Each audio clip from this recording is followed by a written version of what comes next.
Pencemaran plastik telah mendapat perhatian dunia dan Pertubuhan Bangsa-Bangsa Bersatu PBB telah mengisytiharkan pencemaran plastik mesti dihentikan.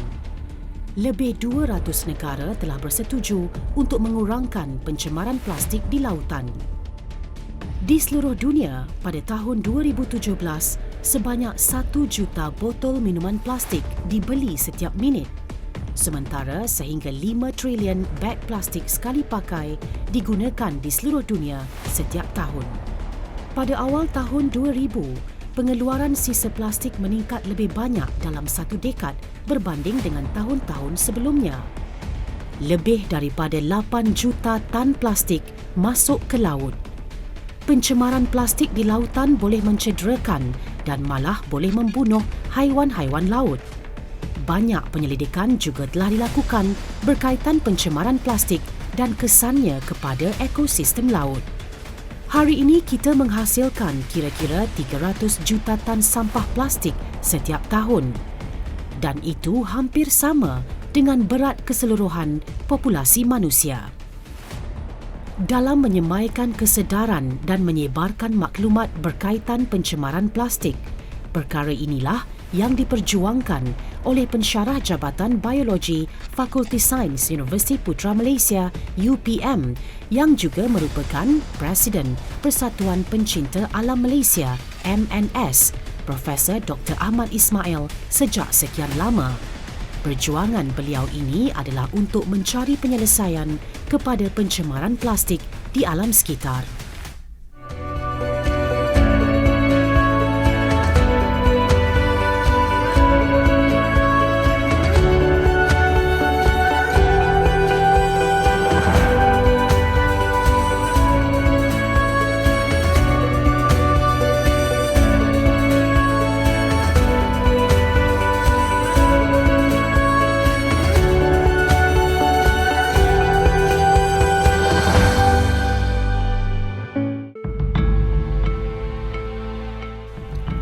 Pada tahun 2020, laporan Environmental Research tentang hasil kajian berkaitan pencemaran plastik sangat aktif apabila menyedari plastik mencemar ekosistem dan mengumpul di dalam badan manusia.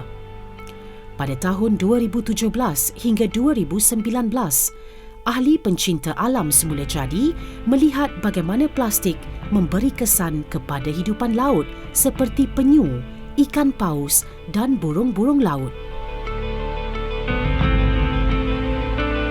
Plastik bila kita buang ke laut, ke air, dia akan pergi ke laut, right? Dan akan memberi kesan kepada hidupan laut. Dan apabila dia berpecah menjadi kecil akibat daripada tindakan ombak, dia akan memberi kesan kepada manusia. Lebih daripada 690 spesies hidupan laut terdedah kepada pencemaran plastik. Apabila plastik ini dimakan oleh hidupan laut, ia akan mendatangkan masalah yang membahayakan nyawa hidupan tersebut, seperti kekurangan nutrisi dan stamina, selain daripada tidak lapar akibat daripada perut yang dipenuhi dengan plastik. Penyu adalah yang selalu dilaporkan tersalah makan plastik yang disangkanya obor-obor. Lebih kurang 17% daripada spesies haiwan laut yang tertelan plastik atau terjerat dalam kekusutan plastik adalah termasuk dalam senarai data merah spesies terancam Kesatuan Antarabangsa bagi Pemeliharaan Semula Jadi. Sebagaimana kajian-kajian yang dilakukan pada masa kini, didapati bahawa plastik ini akan terurai menjadi cebisan-cebisan kecil yang berukuran kurang daripada 5 mm ataupun dinamakan sebagai mikroplastik. Ianya akan memberi kesan dari sudut biologi dan kimia. Biologinya, apabila ia dimakan ataupun memasuki dalam plankton, plastik ini akan berpindah melalui rantaian makanan apabila ia dimakan oleh ikan-ikan kecil, anak-anak ikan, ikan lebih besar dan akhirnya kepada manusia.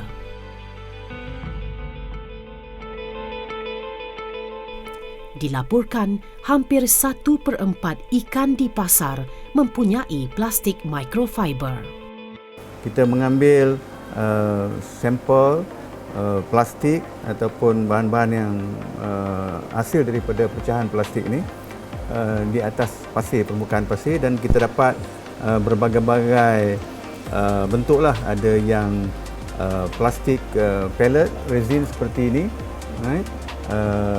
Kemudian pecahan-pecahan daripada botol dan lain-lain. Begitu juga mungkin daripada pancing ataupun jaring nelayan. Kadang-kadang terlampau kecil, kita tak dapat melihat dengan mata kasar.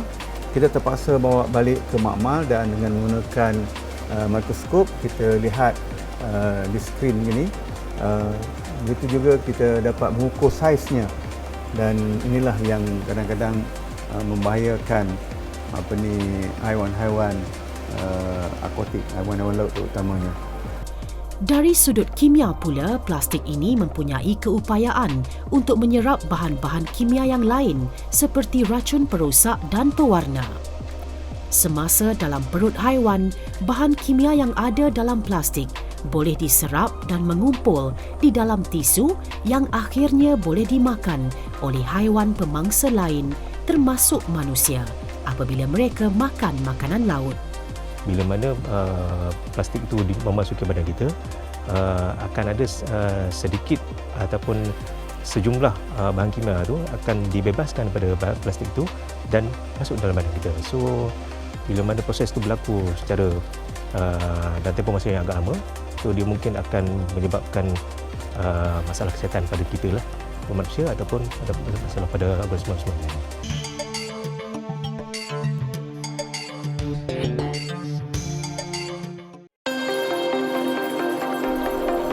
Microbeads antara sejenis mikroplastik primer yang sering ditemui dalam produk penjagaan diri seperti pencuci muka, skrub muka dan badan, dan juga ubat gigi. Sifatnya yang kecil membolehkan ia melepasi tapisan sistem rawatan air sisa dan berakhir di laut. Microbeads yang digunakan di dalam produk penjagaan diri ataupun kita kenalkan PCPs ini berbahaya kerana dia dihasilkan dalam beberapa saiz, bermula daripada saiz lebih besar daripada 0.1 mikrometer sehingga pada 5 mm. Dan kita berbahaya kerana ada setengah hidupan air seperti ikan ataupun udang ataupun ketam yang mungkin akan tersalah memakan, tersalah anggap ia adalah sebahagian daripada makanannya dan dia akan makan. Okey, hari ini saya akan melakukan siri uji kaji kesan microbead yang terdedah kepada bahan kimia untuk diuji ke atas model organisma iaitu ikan. Microbeads akan diekstrak daripada bahan penjagaan diri dan akan dimasukkan ke dalam tabung uji untuk dilarutkan dalam larutan kimia seperti Duron. Kemudian, microbeads akan dibiarkan untuk meresap larutan kimia sebelum diberi makan kepada ikan. Daripada kajian yang dijalankan terhadap anak ikan, memang didapati anak-anak ikan ini sekiranya di persekitaran yang tiada makanan, dia akan makan apa sahaja termasuk microbeads. Jadi saya rasa sekiranya ini berlaku, dia akan kekurangan nutrien terhadap hidupan akuatik tersebut. Contohnya pada ikan tu, walaupun kita dedahkan dia selama 5 hari terhadap microbeads, dia punya behavior tu semakin lama semakin, ataupun dia punya sikap tu semakin lama semakin agresif kerana dia tetap akan rasa lapar, dia akan mengalami malnutrisi, kekurangan nutrisi.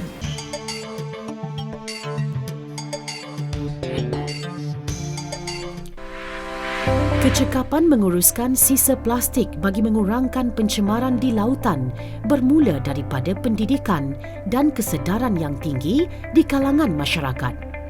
Antara program pendidikan yang berkesan bagi meningkatkan kesedaran tentang impak pencemaran plastik ialah di universiti.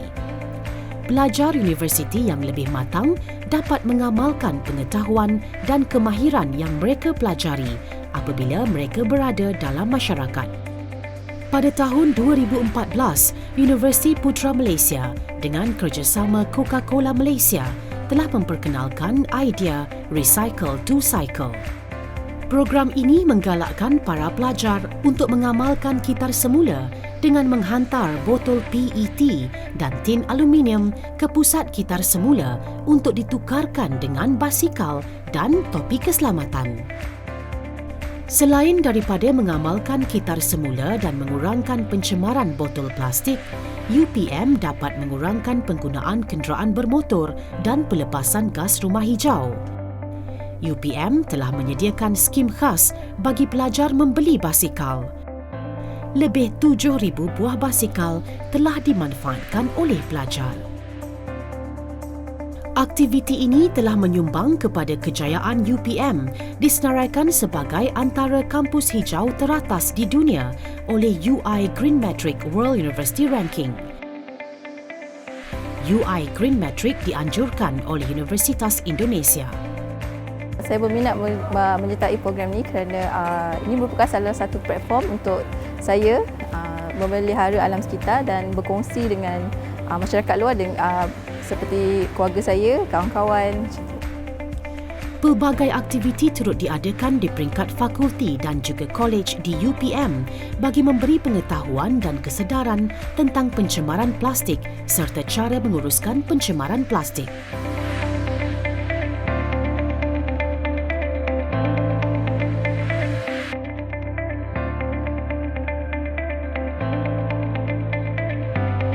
Sebagai kolej lestari ni ya, jadi kita harus menyokong segala usaha untuk recycle, especially dengan bahan-bahan plastik yang begitu mencemarkan kesedaran ya. Jadi kita ada kempen kesedaran botol plastik, jangan bawa botol plastik untuk guna makanan kena bawa dalam bentuk Tupperware kan. Kemudian kita ada juga program daripada botol plastik kita gunakan untuk bahan-bahan pertanian kan.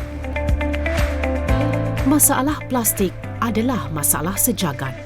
Pengalaman dan pengurusan plastik yang dipraktikkan di universiti digunakan untuk mendidik masyarakat luar.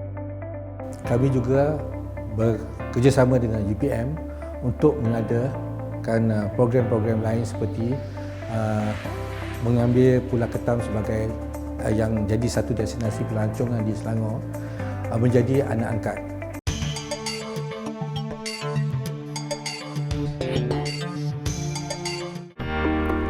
Aktiviti di Pulau Ketam adalah sambungan kepada aktiviti kitar semula dan pengurusan plastik di UPM yang melibatkan masyarakat.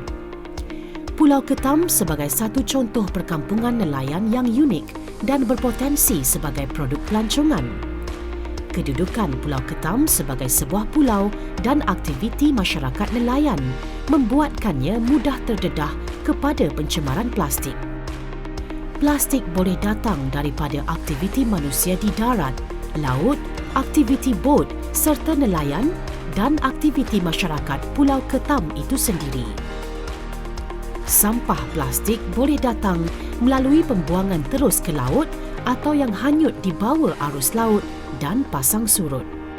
Oleh kerana Pulau Ketam berpotensi untuk aktiviti pelancongan dan akuakultur ikan, maka pencemaran plastik perlu diberikan perhatian. UPM melalui aktiviti Recycling at U telah menjalankan aktiviti kesedaran masyarakat di Pulau Ketam. Di samping itu, terdapat juga sumbangan daripada pertubuhan bukan kerajaan lain berkaitan aktiviti-aktiviti pendidikan dan kesedaran. Pengurusan sisa pepejal perlu diberi perhatian agar kawasan ini lebih bersih dan tidak tercemar. Pencemaran sisa pepejal termasuk plastik boleh mengganggu sistem ekologi hutan bakau. Hutan simpan paya bakau Pulau Ketam yang dilindungi dan dipelihara oleh Jabatan Perhutanan Negeri Selangor mempunyai peranan penting dalam aktiviti perikanan dan memerangkap sedimen serta menapis bahan-bahan kimia. Hutan bakau yang sihat akan meningkatkan pertumbuhan hidupan laut.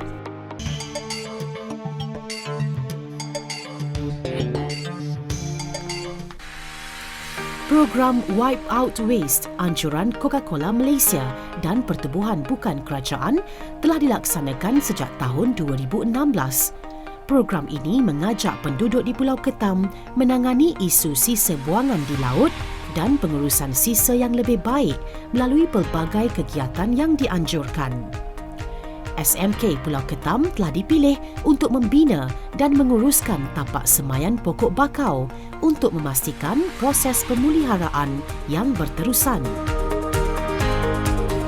Beberapa papan tanda turut dipasang untuk mendidik masyarakat setempat dan para pelancong tentang kebersihan sisa pepejal seperti plastik.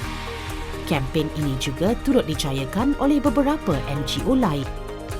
Program Recycling at U juga menyumbang kepada kejayaan program Wipe Out Waste di samping memberikan pendedahan kepada peserta Recycling at U. Kini, penduduk Pulau Ketam mulai sedar akan pentingnya pengurusan sampah, sisa pepejal dan plastik dengan baik. Adalah diharapkan paling kurang pada tahun 2030, botol plastik tidak lagi mencemar alam sekitar. Sini itu sampah memang banyak. Orang tua sini pun dia buang dia. Dia ada sampah plastik dia buang dekat itu tanah dia. Bila air pasang kan dia pun semua penuh. Next generation kan akan nampak banyak macam mana kita nak tinggal. So dia pun ada, kita cakap ada awareness, kesedaran untuk jaga kebersihan sini. Start buat plan macam mana nak buat. Salah satu dia lah itu suci. Coca-Cola dengan UPM, pun ada UPM yang pun datang. UPM pensyarah pun ada datang, dia pun ada, kita cakap buat gotong royong lepas tu untuk menyedari kesedaran penduduk sini. Penduduk Pulau Ketam mula mengamalkan pengasingan sisa makanan dan sisa plastik bagi memudahkan pemprosesan untuk kitar semula.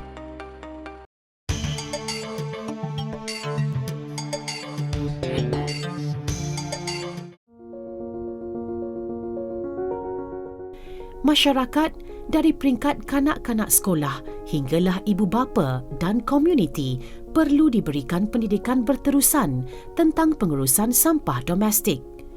Akibat pengurusan sisa pepejal yang tidak baik boleh memberikan kesan buruk kepada alam sekitar, hidupan liar dan manusia. Pengurusan sampah yang tidak baik bukan sahaja mengundang pencemaran sisa pepejal dan pencemaran rantai makanan, tetapi juga kemungkinan penyakit berjangkit dan masalah pernafasan. Kita boleh bermula dari diri kita sendiri.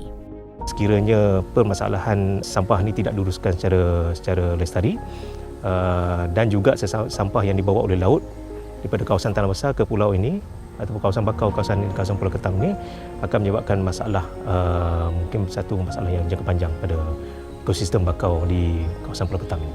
Bagi kami, harapan pada masyarakat ialah kami perlukan kerjasama dari semua pihak untuk menyokong dan bekerjasama dalam mempantas masalah plastik di Malaysia. Kempen kita sekarang untuk memberi pengetahuan kepada seluruh masyarakat tentang bahayanya plastik dan bagaimana kita perlu menguruskan plastik supaya tidak mencemar ekosistem laut. Umum mengetahui plastik boleh mencemar alam sekitar dan memberikan kesan kepada hidupan laut yang akhirnya juga boleh memberikan kesan kepada manusia. Justeru itu, Profesor Dr. Ahmad Ismail ingin memastikan semua golongan masyarakat bertanggungjawab dalam mengawal pencemaran plastik. Pengetahuan asas sangat penting.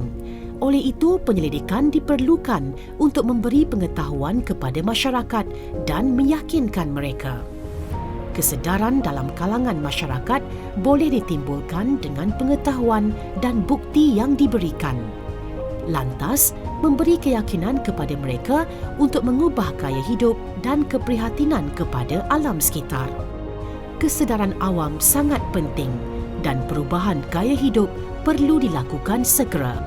Berubahlah sekarang untuk masa hadapan generasi akan datang.